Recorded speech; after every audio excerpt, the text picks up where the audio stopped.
ৰাষ্ট্ৰীয় পৰ্যায়ৰ young Indians পাৰ্লিয়ামেণ্টত অংশগ্ৰহণ কৰিব ঋষিতা বৰাই। শিৱসাগৰ বেলিমুখীয়া গাঁৱৰ ঋষিতা বৰাক লৈ উৎফুল্লিত গাঁওবাসী।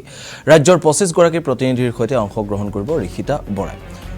ছত্তীশগড়ত অনুষ্ঠিত হ'ব লগা লোকসভাৰ আৰ্হি সদনত অংশগ্ৰহণ কৰিব ছাত্ৰীগৰাকীয়ে। ঋষিতা বৰা দুৰ্লভ চন্দ্ৰ গগৈ জকাইচুক উচ্চ মাধ্যমিক বিদ্যালয়ৰ একাদশ শ্ৰেণীৰ ছাত্ৰী। আৰু স্বাভাৱিকতে ছাত্ৰীগৰাকীৰ এনেধৰণৰ সফলতাত উৎফুল্লিত হৈ পৰিছে এতিয়া গাঁওবাসী তথা পিতৃ মাতৃ। মোৰ নাম ঋষিতা বৰা। মই দুৰ্লভ চন্দ্ৰ গগৈ উচ্চতৰ মাধ্যমিক বিদ্যালয়ৰ একাদশ শ্ৰেণীৰ ছাত্ৰী। আৰু মই এগৰাকী পোনপ্ৰথমতে পৰিচয় দিবলৈ গ'লে শিৱসাগৰৰ জীয়াৰী আৰু এগৰাকী ভিতৰুৱা অঞ্চলৰ পৰা আগবাঢ়ি গৈছো। আৰু এতিয়া 3 আৰু 4 জুলাইত অনুষ্ঠিত হোৱা অসম বিধানসভাত YIP 2026ত মই পাৰ্টিচিপেট কৰিছিলো শিৱসাগৰক প্ৰতিনিধিত্ব কৰি। আৰু তাত 5টা টপিকক সামৰি এটা 90 ছেকেণ্ডৰ স্পীচ দিবলৈ কৈছিলে।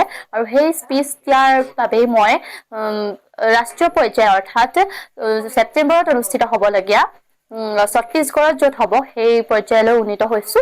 আৰু এই মই যি পৰ্যায়লৈ আগবাঢ়ি যাব পাৰিছো তাৰ আঁৰত মোৰ ঘৰুৱা সদস্যৰ লগতে বিদ্যালয়খনৰ ৰাজনীতি বিজ্ঞানৰ শিক্ষয়িত্ৰীৰ লগতে সমূহ বিদ্যালয়ৰ কৰ্মচাৰীসকল, বিদ্যালয়ৰ শিক্ষক-শিক্ষয়িত্ৰীসকল আৰু আমাৰ সন্মানীয় প্ৰধান অধ্যক্ষ মহোদয়ো তাৰ লগত জড়িত আছে।